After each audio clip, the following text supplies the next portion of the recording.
There we go, 1:45. Welcome this afternoon to our learning session here.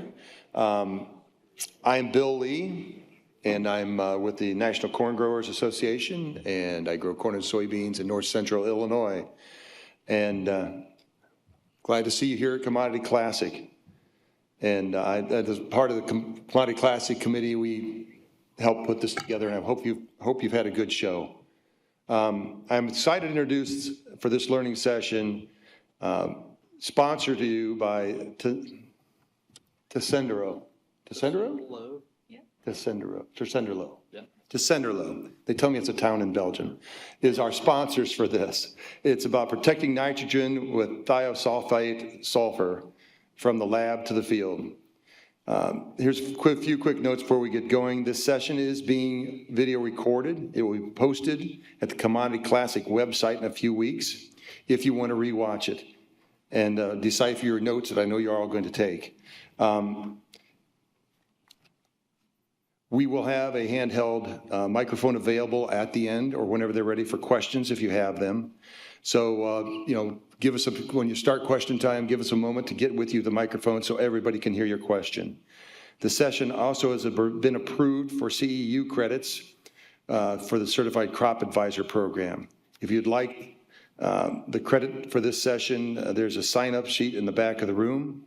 And lastly, please fill out the evaluation that were handed to you when you came in, and return them at the end of the session. We need to know what you're thinking, and every comment will be read and taken into consideration for next year's shows. And with that, I have done my due duty, and you folks, go ahead. Thank you. All right, thank you. Okay, that's a pretty big step down right there, so you have to be careful. I know we struggled a little bit finding the stairs earlier, actually. So, but thank everyone for being here. I know it's late on Friday, and we've made it all the way through the week. But I'm glad you're here, and hopefully from this presentation, you guys can take something back with you to your farms to help you be more successful this year and really get some value out of this presentation. The presentation is protecting nitrogen inputs with thiosulfate sulfur, and this is going to go all the way from the lab research that we started way back in 2017 all the way until 2025 for the field results. So my name is Dr. Zack Ogles. I'm the manager of agronomy for Tessenderlo Kerley Crop Nutrition, and I'm joined today by with Dr. Elizabeth Lemings. She's the regional agronomist, Midwest region agronomist for Tessenderlo Kerley Crop Nutrition as well, and also Dr. Jake VossenKemper. He's the director of agronomy for Twin State Incorporated. So for those of you who are not familiar with Tessenderlo Kerley, I know we had some difficulties with the name earlier because it's not a name that is very familiar to some people, but you're likely going to be familiar with some of our products. Tessenderlo Kerley is the leading manufacturer of thiosulfate-based fertilizers in the world. We originated thiosol, which is ammonium thiosulfate, as well as KTS, which is potassium thiosulfate. And we're going to be talking about both of those products and how they can help growers both provide sulfur nutrition as well as protect their nitrogen. So with that, I'm going to hand this over to Jake and let Jake tell us a little bit about his company and how they came to be involved in this research project. Yeah, thanks, Zach. Appreciate that. So my name is Jake VossenKemper, like Zach said. So I'm the Director of Agronomy and Research for Twin State Incorporated and Liquid Grow, and I'll explain that, okay? We manufacture a wide range of starter fertilizers, low salt as well as out of furrow starters. We also manufacture a type of fertilizer called suspension fertilizer, which is really interesting, and most of you probably haven't heard of that. Most of you heard of MAP and DAP and granular potash, but suspension's something very similar. It's just in a fluid form and very cost effective, compared to traditional liquid fertilizers, okay? So TKI, or Tessenderlo Kerley, and Twin State have had a long business partnership together.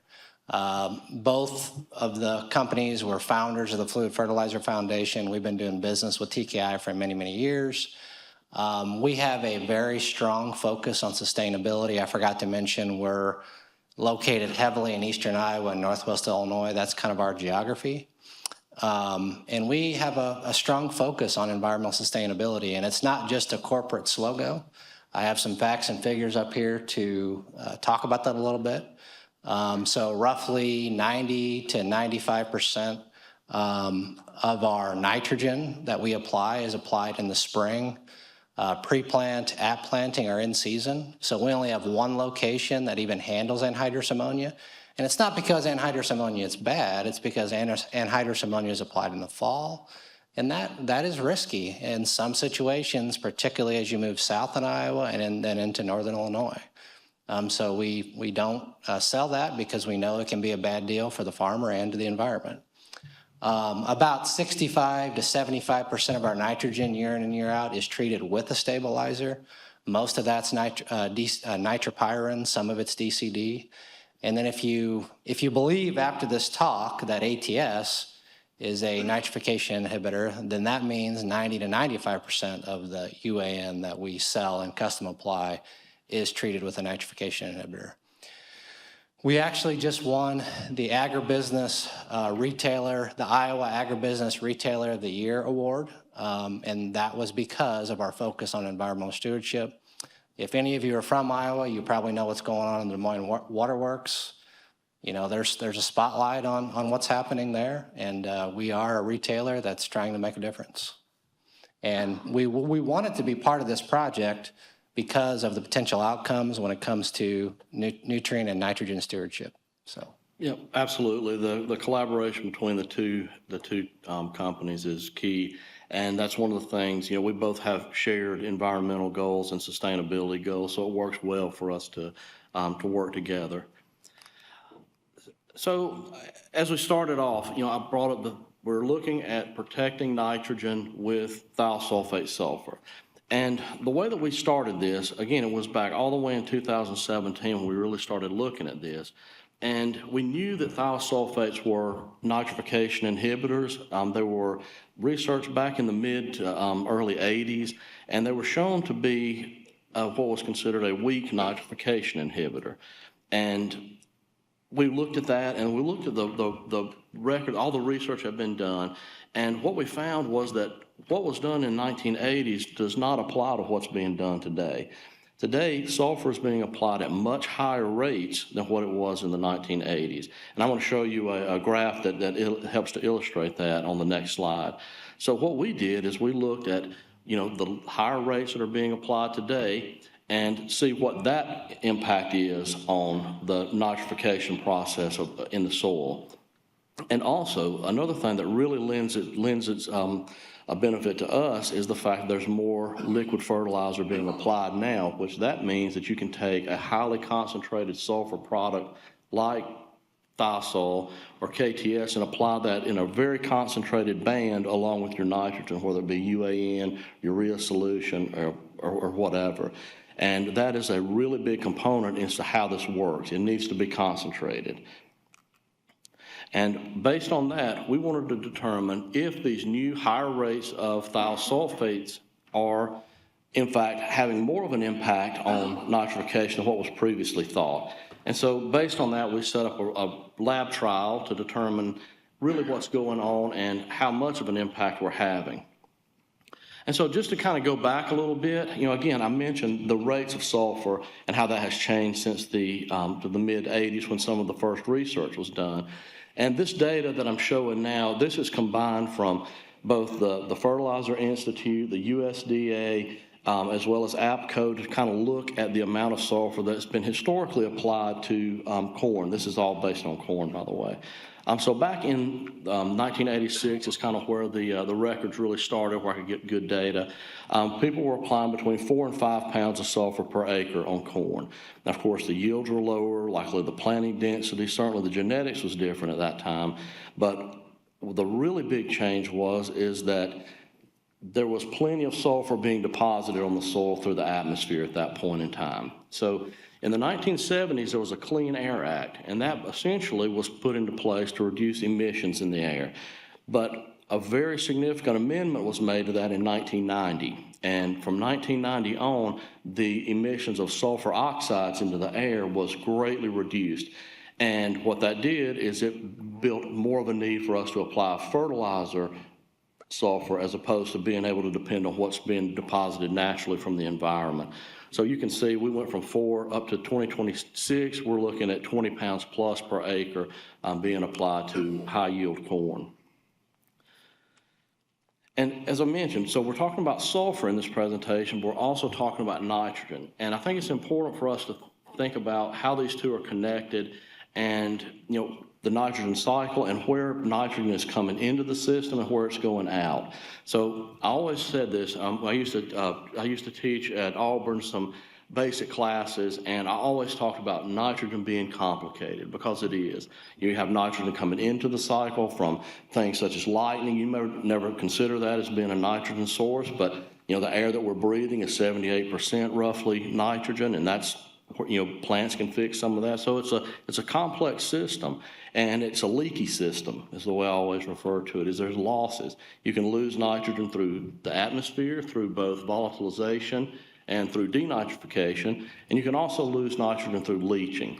And so by addressing those major loss pathways, our thiosulfates are able to help reduce those losses while providing sulfur nutrition. So when we think about the way plants take up nitrogen, this is an important aspect of this. So we have ammonium and nitrate. Those two make up the lion's share of the nitrogen that your corn plant is ultimately going to take up. You can take up some forms of nitrogen, maybe some amino acids or some, you know, very trace amounts, but by and large, these are the two forms that we fertilize for and that we have the plants ultimately take up. So ammonium, because it's positively charged, it is stable in the soil, and that form tends to not leach. It's held onto the soil colloids, and it resists leaching, and it's also readily available to the plant. Nitrate nitrogen is also a readily available form of nitrogen and can be taken up very easily. However, due to the negative charge associated with nitrate, it can be leached through the soil. So you can have a big rain event, which in the research that these guys conducted out in the field was very evident that you can lose that nitrogen really quickly after a rain event just due to leaching. In addition to that, you can also lose nitrate nitrogen through denitrification. And this process, it generally accounts for a lower percentage of the total nitrogen being lost. However, it has a big impact on the environment. So this, you know, nitrous oxide is a potent greenhouse gas. And when you have nitrogen in the nitrate form and you have low oxygen conditions like saturated soils or, you know, really waterlogged soils, you can lose nitrogen to that as well. Ammonia, it's not without its problems as well. It can also be lost through volatilization. Typically, we think of volatilization as an issue with urea nitrogen, because as urea is hydrolyzed in the soil, it essentially creates a condition that favors volatilization of nitrogen. But ammonium in a high pH condition, you can lose that as well. But the great part about our products, the thiosulfates, is that they can help reduce all three of these loss pathways while providing sulfur nutrition along with whatever cations associated with it, whether it be potassium or nitrogen.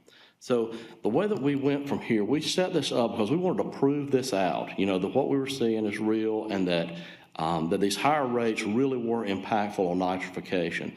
And so the way that we did this is we started in the lab. Of course, nobody in this room grows corn in a lab. However, we need to be able to control what we can control. You know, we don't have rains, we don't have huge temperature fluctuations. So we did this in a lab.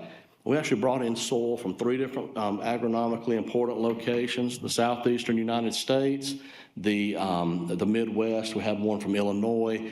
We brought in one from the San Joaquin Valley of California. And we tested this. We applied urea nitrogen solution along with different rates of thiosulfate sulfur, allowed it to incubate in these containers for a period of weeks, and we extracted that soil and were able to measure the amount of nitrate and ammonium that was present in that leachate.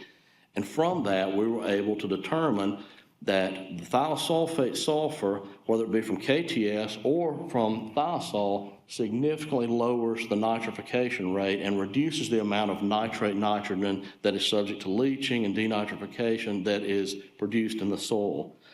So we saw that all of the thiosulfate treatments reduced nitrification or the formation of nitrates, and it was comparable to DCD, which is a commercially available inhibitor. So in some cases, we reduced it up to 75%. In addition to that, you can see the unprotected nitrogen, when it was an ammonium sulfate or urea, those produced a lot of nitrate nitrogen, and that nitrogen is subject to losses like I mentioned in the previous slide. From this data, we partnered with Auburn University to rerun the lab data that we had created out at our learning center in California. They redid this in their facilities, and from that data, we were able to publish this paper that is the 3 different soils that we tested and what the results were and how well the thiosulfates actually inhibit nitrification. And just so that you guys are aware, this is in the Soil Science Society of America Journal, and it's open access, so this is available online, so any of you guys can go on. You don't have to pay a fee to get this. It's something that we want this message out there, both for the environment and for the help of the grower, to help the grower. So that is our lab component of this, and that's where this really started, was in the lab. However, like I mentioned, none of you guys grow corn in the lab, so if this doesn't work in the field, we haven't really gotten a lot done. So that's where our colleague Jake and Elizabeth, they came in and they put this to the test in the field along with a lot of data collection. And so I'm going to hand it over to Elizabeth and Jake and let these two walk through the actual field results and how that translates in ultimately to yield.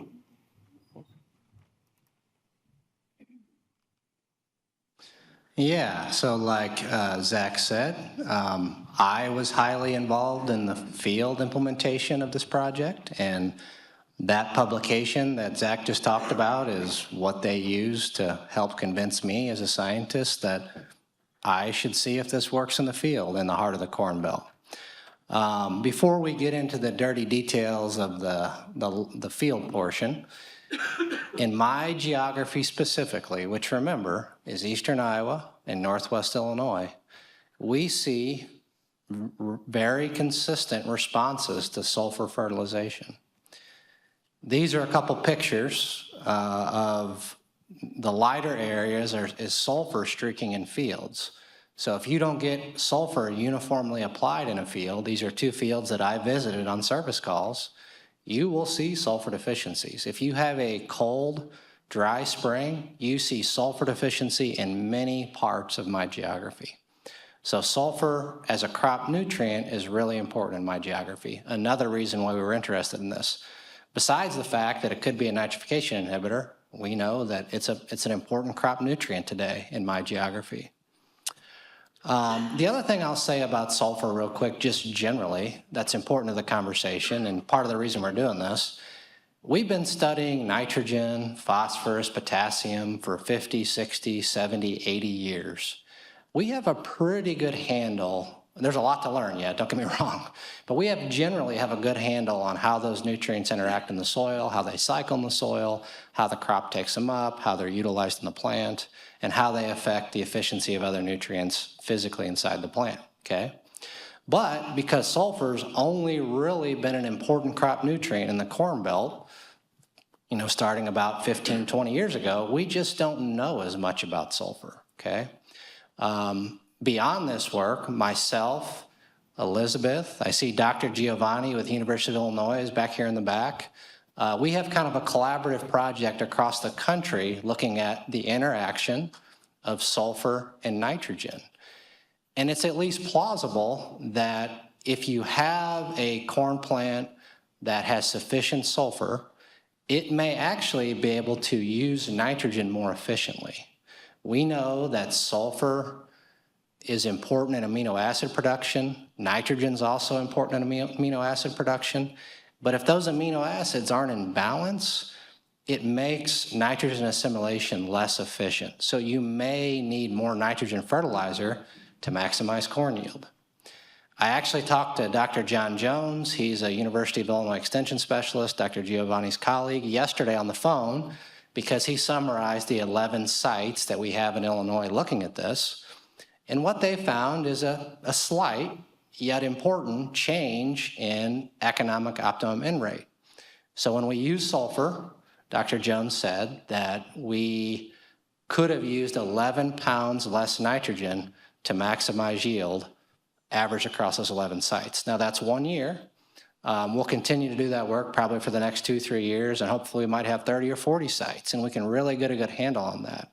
But you know, there's a lot we don't know about sulfur still, and man, if we can affect nitrogen use efficiency with sulfur, that's a good day, okay? Go on to the next slide, Zach.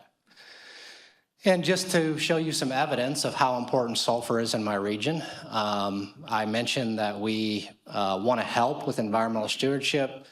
This is a cover crop study that I did, looking at if you're going to plant a cereal rye cover crop before corn, what is the most important nutrient in an outer furrow starter? So these are not seed-safe materials. These are non-seed safe materials that you would perhaps apply in a 2x2 band with the planter or dribble on top of the row. You know, I wanted to know what is the nutrients in there that are the most important, right? And so for the treatments with cereal rye and the treatments without cereal rye, sulfur increased yields by about 10, 11 bushel per acre, regardless of cereal rye in the system. And that was the most important nutrient out of N, P, K, sulfur, and zinc was the sulfur. So it's a really important crop nutrient in my geography. And you know, that's another reason why we were very interested in being a part of this project. You can go ahead, Zach. So a little bit about the details. You know, from an experimental design point of view, this trial was extremely simple. It was just a simple randomized complete block design. The treatments were simply a check with no fertilizer, no nitrogen fertilizer whatsoever.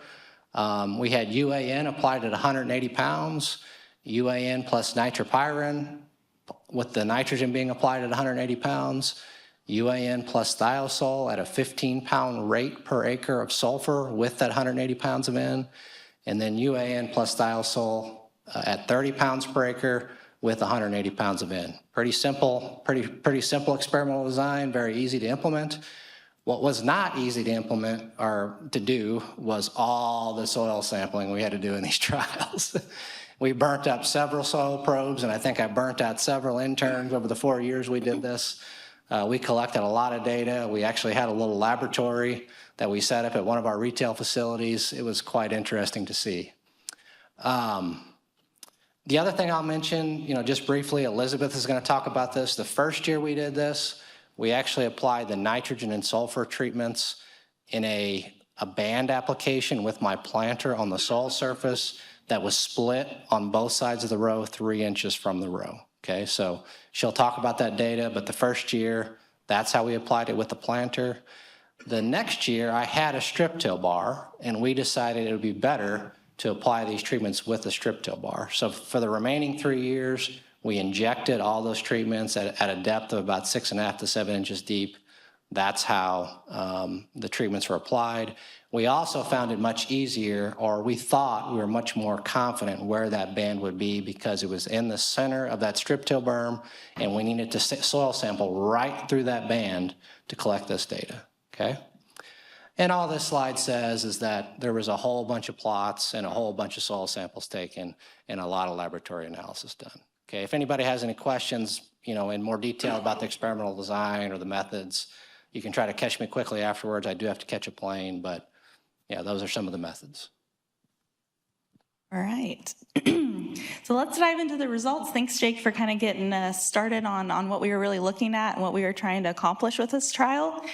So here on this graph, again, you know, Jake already mentioned the first year we did that split application. So these rates that we're talking about, whether that was 15 pounds of sulfur or 30, effectively in that soil zone was cut in half, right? Because we were dual banding these fertilizer bands. So first, let's just go through what that split band looks like, right? And look at how effective thiosulfate really was in slowing down nitrification and ultimately protecting nitrogen for the grower. So if we follow through this graph, essentially we're looking at that ammonium form of nitrogen in the soil, right? The one we talked about earlier that's stable in the soil, it's positively charged. Still available for plant uptake, and we're monitoring that transformation in the soil over time. So you can see as we get out to week 4, those ammonium levels are declining like we would expect. There's still going to be some nitrification taking place. We're not certainly going to stop that 100%, but we're seeing that general trend as we would expect. If we look at our treatment colors then, you see our 2 colored lines, the green and the yellow, which were the 15 or the 30 pound rate, tended to be above, especially the unprotected UAN, and even at some points higher than the commercially available nitropyrin nitrification inhibitor. And so what we see here is that week 3, whether that was around 24 days after application, we actually saw an additional 53 pounds of ammonium N present in the soil with that top 15 pounds of sulfur treatment compared to the unprotected UAN. So that really illustrates that, hey, these inhibitors are being effective. We're keeping more of that nitrogen in that ammonium form. So now kind of that same idea with that same graph here, now we're diving into 2024 and 25 results. Again, we kind of switched the methodology, and in this case, we're applying those fertilizer bands in a strip till. So that full 15 pounds or 30 pound rate or nitropyrin for that matter was in its full concentration in that single band right below each row, right? So that concentration in that actual sample zone of sulfur would be much higher than the previous year's data. So what's really interesting to see through this is that you'll notice the 2 thiosul treatments, or the ones that had sulfur as well as the nitropyrin treatment, there's a clear separation there from that unprotected UAN. So all 3, whether it was the 15 pound, the 30 pound rate, or the nitropyrin application, those uniformly slow down that nitrification process compared to having unprotected UAN. So we dive into week 4, now that's pushing about 35 days after application. We have an additional 42 pounds of ammonium N present in that 30 pound rate versus that unprotected UAN. So again, just highlighting that we're slowing down that process, we're keeping more of that nitrogen in the stable form, and ultimately guarding against potential nitrogen losses should those conditions present themselves. So then this table here is just kind of another way to look at what we were just diving through with those graphs. So again, this is those single banded sites, just like we looked at the graph before. And the way this is outlined, it really makes those inhibitor treatments, whether that was using sulfur or nitropyrin, stand out against the unprotected UAN, right? We can see at the far right, we have anywhere from 43 to an additional 30 pounds of ammonium N present in that band. Representing that, hey, all of these are being effective. We are slowing down that nitrification process and protecting that grower's investment of nitrogen in the soil. So now that we've kind of dove through the general summary of that soil test data, we always got to take this to yield, right? We want to see what the ROI is. We want to see, what does that value of sulfur have in these production systems? Jake did a nice introduction to that and what he's seen in the field and different responses. And really over these 9 site years, over the last 4 years we've been conducting this trial, we see those similar responses in our data set as well. So whether that 15 pound of sulfur rate or 30 pound, anywhere from 6 to 9 bushels per acre was really seen. And that yield monitor, if we look at the nitropyrin treatment, it necessarily didn't make a lot of difference from the UAN, but again, that didn't have sulfur value in it. So what's the nice thing about using, thiosulfate sulfur is we know we need that sulfur in the system to optimize yields and production, but if we can get some additional nitrogen protection benefit with that as well, when we get those heavy rains, it's a win-win situation, right? A dual purpose product. And so to just kind of take that one step further, right, we collect the yield data. We can then further estimate our nitrogen use efficiency, or another way to look at it is really just that percent fertilizer recovery. So Jake mentioned our nitrogen weight in this study was 180 pounds. So ultimately those sulfur treatments had that higher yield, right? So it used that nitrogen more efficiently. We got more pounds or bushels of grain for that nitrogen that we applied, so utilizing that more efficient. So we can see anywhere from a 4 to 5% nitrogen use efficiency increase versus unprotected UAN or UAN without sulfur alone when we use those thiosulfate additives.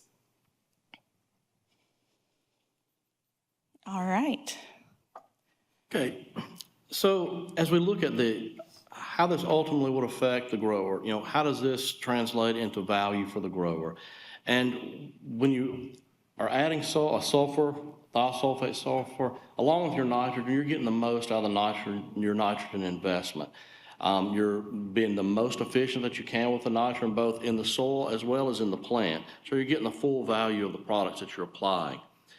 In addition to that, you're getting a sulfur and you're protecting your nitrogen. So as Elizabeth just said, it's a dual benefit, because every year it's not a nitrification inhibitor is not necessarily going to increase yield on a year that you don't have major rains, you don't have loss opportunities.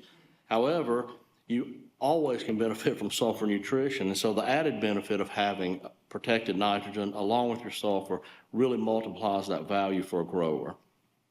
Also, protecting your yields is critical. So, and you guys, you're fertilizing for a yield goal, and when you can utilize all that nitrogen that you're putting out, that's how you're going to maximize yield. You don't, if you are losing a percentage of your nitrogen, it's very likely you're going to be losing yield as well, because nitrogen and corn yield are very much correlated with one another. So if you have less ultimately taken up by the plant, that's going to be a loss to you in your bottom line. Whereas if you have a protected nitrogen, you've got more opportunity to get that nitrogen in the plant as opposed to through one of those major loss pathways that we discussed earlier.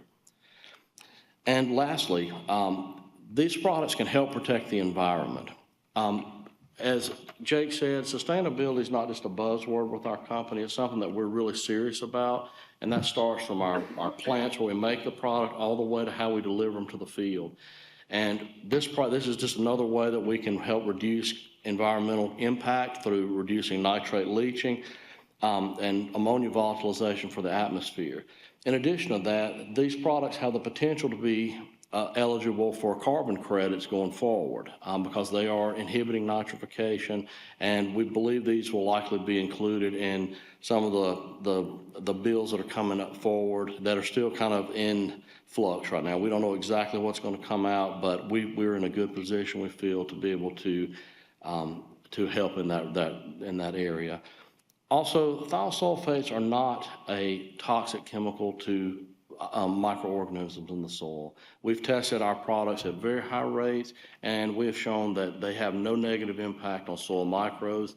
In some cases, it actually can bolster increased microbial activity after an application. All right, so next, let's just take a kind of a different perspective. We're going into the 2026 growing season. We know that our margins are tight. Crop prices aren't exactly maybe where we want them to be for sure. So what we do put out there and what we do implement in our production system, we want to make sure we optimize that the best we can for economic return. So this is just kind of a basic analysis, and surely this is just kind of a framework to think about this ROI conversation. In the marketplace, prices fluctuate and things certainly change. But based on, rough current pricing that's in the market area, this is kind of an outline to walk through that process. So in this trial, or can you back up one? Sorry. So here we're just focusing on, the data that we presented here, the 9 site years of data that we've collected, and we're going to focus in on that 15 pound of sulfur rate versus the nitropyrin and then the UAN by itself. So a theme of this talk, of course, has been sulfur value and sulfur nutrition. So that's really what's highlighted here in this table. We can break it down by our UAN cost, the additional cost of putting out that 15 pounds of sulfur, what nitropyrin would estimate to be. You see the UAN can kind of vary among treatments because we do get some nitrogen with our ammonium thiosulfate, right? So we can actually reduce some of that UAN that's needed and still be able to apply the same amount of nitrogen. So that just outlines our increased cost per acre, very negligible if we think about a couple bushels of corn. And then if we take it the next step further, we can add our estimated returns, right? So our overall yield advantage of these treatments, like we said in some of Jake's work and this work as well, anywhere from 8 to 9 bushels, maybe even more in certain cases, can have that impact on grain yield with that additive sulfur. In the case of nitropyrin, over 9 site years, we have a lot of different weather data in there, right? So we have some sites that were more prone to loss because of those weather conditions. Some years, especially 2023 was really dry, so maybe those loss conditions weren't present. So those nitrification inhibitors are ultimately that risk management tool, right? So if we combine that with thiosulfate sulfur, we have that risk management tool present, but also the value of sulfur, which really ends up highlighting our increased ROI per acre in the end. So I've been asked several times in the booth this week, so how do I get this rate? Like how do we get enough thiosulfate? How do we know that we're getting enough thiosulfate in that banded nitrogen to get this effect? And what we found is, again, about 15 to 30 pounds of sulfur per acre is very effective at inhibiting nitrification. And a very easy way to get that is if you have 28005, which is, you guys know is very common, and you use that to apply 180 pounds, which is a very standard rate for your corn, that's going to just by default give you 15 pounds of sulfur in that banded application. And so what that's going to ultimately do is it's going to protect your nitrogen. It's going to supply that sulfur that's necessary in season. So this brings us just to our wrap up, kind of our key take homes from this collaborative work that we've really put a lot of effort in over the last 4 years, collecting a lot of data, running this, properly, scientifically, working on actually publishing this research in a journal. What we've come to the conclusion is really just adding thiosol or any thiosulfate for that matter to UAN blends, as long as you're in the right rates of application, will guard against nitrogen losses just like any commercial inhibitor would that you currently use, whether that be nitropyrin or DCD. But the key is getting it in the high enough concentration in the soil. So we don't want to claim that effect if we're out there broadcasting our UAN and thiosol blends. We need to be in that 2x2 starter, strip till, banded, whatever method of a banded application is really where that effectiveness comes into play. And then finally, just highlighting the need for sulfur, the need for improving our nitrogen management systems and using those risk tools that we have available to us to ultimately improve nitrogen use efficiency and ultimately optimizing that production system so we can have maximum ROI and the best results for the season.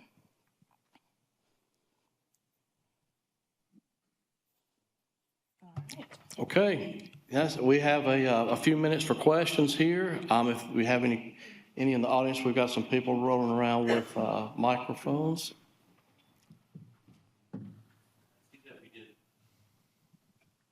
It should already be on. Am I still on? What? There we go. Did you replicate the same trials for nitrogen use efficiency with the KTS or the calcium sulfate one? So in the work that was done in collaboration with Twin State, we focused only on thiosol because that's just it's used more broadly in that region. However, I think you would likely see a similar effect, and the reason being is that we see almost identical impact on nitrification inhibition, whether we use KTS or whether we use thiosol. And it really has to do with the thiosulfate molecule.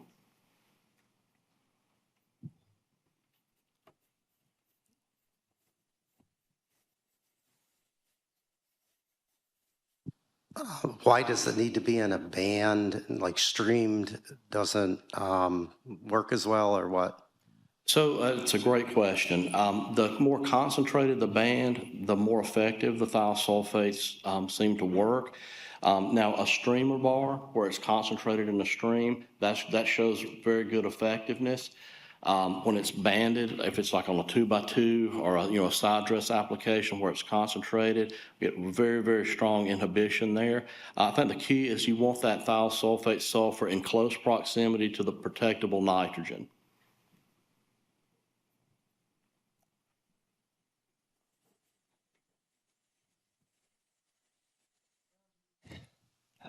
Okay, there it goes. In Washington State, we use an awful lot of thiosol. But we have a couple growers now who have been pulling thiosol out and going to gypsum for their sulfur source because they're concerned about thiosol creating acidifying the soil. And I'm not that familiar with how thiosol works in the soil. Is that, we're getting down into like the 5s and the low 5s and high 4s, so they're concerned about that. Is that an issue with thiosol? So thiosulfate, any ammonium source of nitrogen, as it nitrifies in the soil, generates acidity. So whether it's, if it's ammonium nitrate that generates acidity like the ammonium component of thiosulfate. The thiosulfate molecule, it generates acidity too. However, when you look at the total amount of acidity generated with ammonium thiosulfate, the ammonium component of that is actually more acidifying than the thiosulfate component. And the difference between, or I guess one of the drawbacks potentially using, calcium sulfate is that, it does have to become plant available or has to become soluble, I should say. And so that could take some time. In addition to that, when you start getting to those really low pHs though, you tend to keep more ammonium form of nitrogen just because the lower pH in your soil slows nitrification down. And so you probably are not seeing as much actual acidity generation from that product as you may think because you're not getting it from the ammonium component as much as you would say if you were putting it out on a pH of 6-8. Thank you. Just wondering if you've done any tests with putting the inhibitor in there with the thiosol to see if there's any benefit to that. Yes, so I'm gonna answer the lab portion of it, and Jake, do you want to chime in on this too? But so in the lab component of this, we actually combined DCD and the thiosulfates, and what we saw was that it was just inhibited nitrification. I mean, it wasn't a benefit. It was just, at some of those rates in the lab, we, really inhibited nitrification very strongly. So there was no real benefit of doing it. It didn't decrease the effects, but it didn't really show much of a benefit in the lab scenario. Now, they did some work looking at nitropyrin, which is a little bit different, and it was out in the field, which is obviously more real world. So maybe Jake can comment. Yeah, we did look at that in 1 year. I think it was just 1 year, wasn't it? We looked at nitropyrin with 15 pounds of sulfur from ATS, and probably similar to what they see in the lab. There was surely no, you roughly have the same amount of nitrification, even if you use both compounds. There was a slightly more in the ammonium form if you looked at the combination of ATS and nitropyrin, but it definitely was not statistically significant. I don't think you're going to get a greatly enhanced effect from using both. And again, that was much more limited data set than what we've broadly showed you today, but that's what we observed. And I would agree with that as well. And also, you have to consider the additional cost of the combination of products. I mean, that would certainly have an impact as well.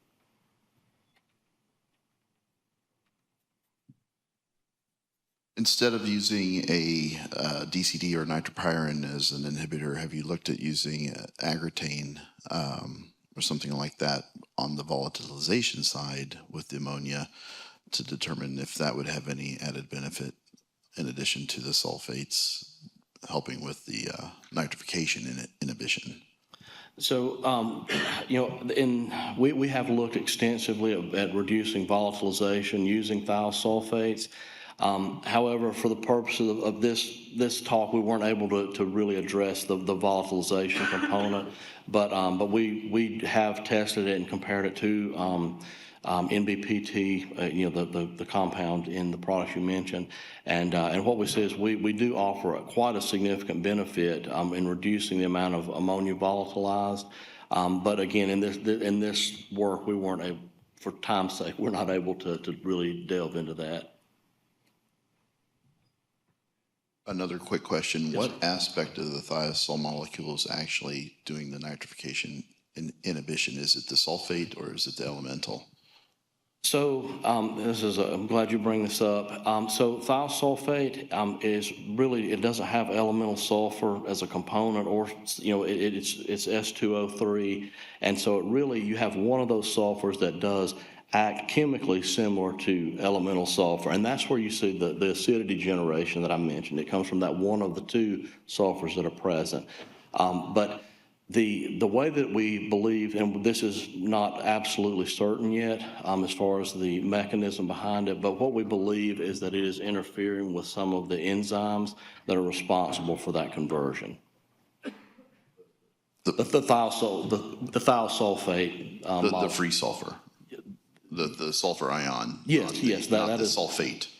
No, it's not the sulfate. In fact, we saw zero effect when we added, when we used ammonium sulfate as a nitrogen source, it showed no inhibition of nitrification in the work that we did with Auburn. I was just curious too, as a follow-up to that, have you looked at trying to use urea with elemental together as a dry to see if you would get any type of nitrification inhibition with urea spreading with an elemental sulfur blended? We have not. We focused exclusively in this trial on liquid products. So you talk about the 15 to 30 pounds of sulfur. If instead of doing all 180 pounds of nitrogen in one pass, if I'm doing a couple side dress passes, do I have to have 15 to 30 pounds in each pass, even if I'm only putting on, say, 50 pounds of nitrogen in my second pass? I'll let you. Yeah, so kind of like Zack already was mentioning on the mechanism, so it's not really nitrogen rate driven, how this works, and it's really about that concentration of sulfur in the soil. So I will say, the field results were 15 to 30 pounds, but we've looked at some 10-pound rates as well that would be equivalent in the lab, and we still feel pretty decent about those as well. But to answer your question, yes, with every pass, you'd want at least, I would say, 10, strive for that 15 pounds in that pass to be effective. But just to add to that, the one set of data that they presented from the field trials was a split banded application. And so that really cut that rate, that 15-pound rate, in half there. And we still saw significant improvements in the amount of ammonium that was being retained in the soil. So to answer your question, I think you would see some good benefits both from the sulfur nutrition and from the nitrogen nitrogen protection perspective. If you, a strategy, I assume you're a grower, that a grower could think about would be, put that 15 to 30 pounds of sulfur in your biggest nitrogen application. You could use a product like DCD in your smaller applications. And DCD, you have to use so much per ton of UAN. So the cost, if you're only applying 25, 30, 40 pounds of N, would be a lot lower for like a DCD compound. So one idea would be use DCD in those lower N application rates because it's going to be pretty cost effective, and then use your sulfur in the bigger N application amounts. My question is similar to the last one, but is there a ratio to the nitrogen to sulfur rate, or we do need at least 15 pounds? So as Elizabeth mentioned, it really is to do the way that we can most accurately track the amount of inhibition that you're going to have is based on the concentration of thiosulfate that's in that band. So it's really not related to the amount of nitrogen necessarily that's being applied. It has to do with the concentration of thiosulfate and how it's applied. Again, when it's applied in a strip and it's concentrated, you see very, very strong inhibition properties from that, very comparable to, again, to nitropyrin or to DCD. In your field trials that you have there, you had the 15 pounds of sulfur with the 180 UAN and then 30 pounds. Did you, was the 180 including the nitrogen that came along with the thiosol, or was that on top? You know, the nitrogen was always balanced. So we would have backed out some of the UAN if we were using the 30-pound rate of ATS, for example. All the nitrogen was always 180 pounds. Great question. So would it be fair to say if your soil had an adequate amount of sulfur already in it or applied, that a overtop application of UAN would receive a effect from the sulfur already in the soil? Or does it have to be blended? So if you have the sulfur that's in your soil, it's very specific to this inhibition property is very specific to the thiosulfate form of sulfur. And thiosulfate is not going to last a long time in the soil because when you apply it, ultimately it's going to oxidize and become sulfate sulfur, which is what's the plant available form. So just having sulfur generally in the soil and making a nitrogen application is not, it's two different forms of sulfur, unfortunately, and so you would not see that, would not likely see an effect from that. Very specific to thiosulfate. We checked other forms, and that's what makes our products unique. I mean, is you have that form of nitrogen, it really does several different things. Protects nitrogen. As the gentleman mentioned back here, it helps to reduce volatilization of urea as well.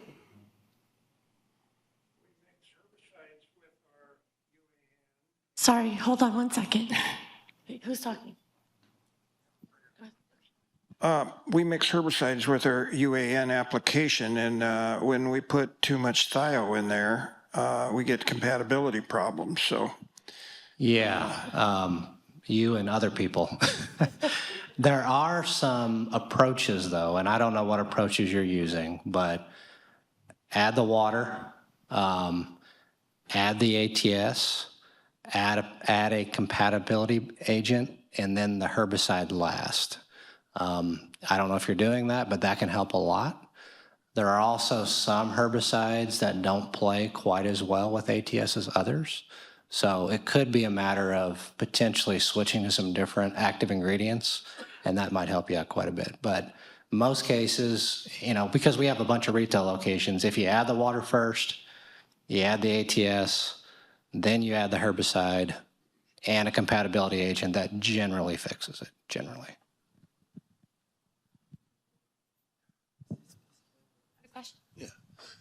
So I think it was 40Q was looking at one of the practices that help qualify for the tax benefits was a nitrogen inhibitor. Does this qualify? Are you looking at seeing if that would qualify or not? No, that's a great question, and that's what I kind of referred to before about the carbon credits. I think it's 45Z, I believe, is what you're referring to, and so we've been working with some of the people involved in that, and the last version, thiosol was considered an inhibitor based on that.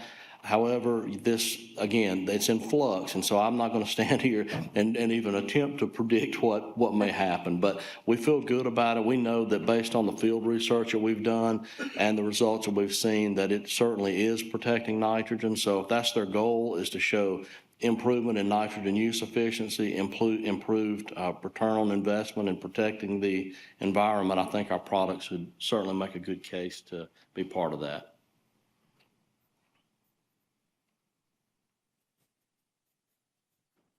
Elizabeth, do you have a tank mix compatibility sheet with herbicides?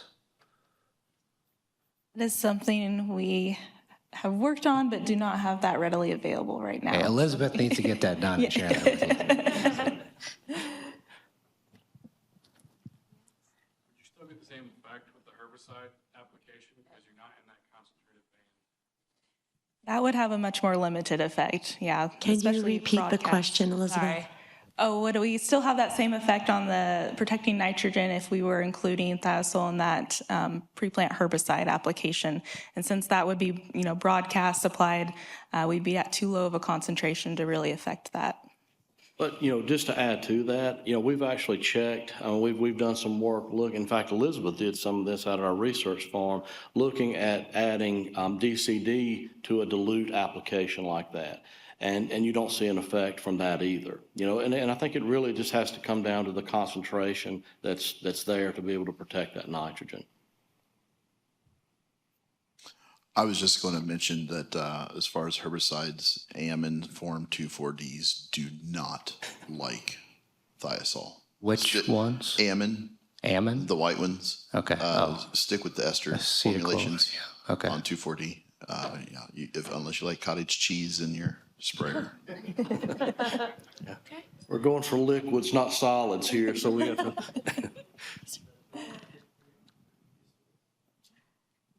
You said the best things for the banding, if you broadcast it, is there any benefit, or do you lose all benefit if you broadcast it? So the work that we've done, and we have looked at this, there may be some benefit from doing it this way, but it really, to get that strong effect, it needs to be concentrated.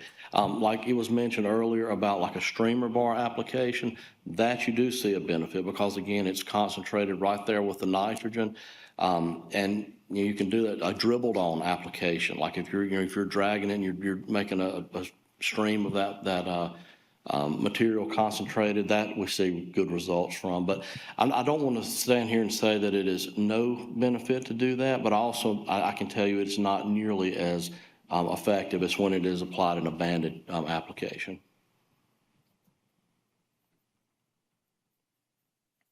I think we have enough time for one or two questions.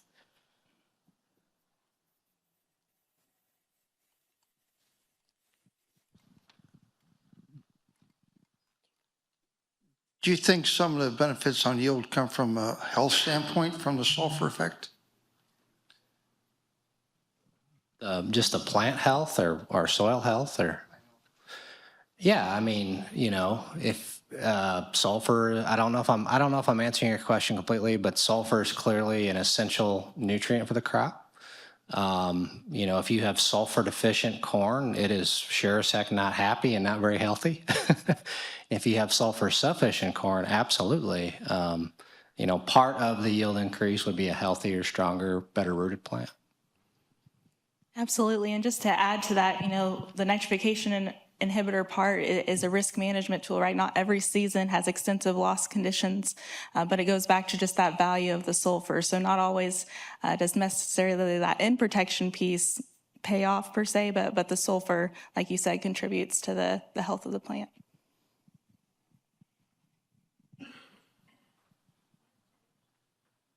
I think that was the last question. And with that, we'd like to thank you for being here. Let's show them our appreciation. And I hope everybody had a good show.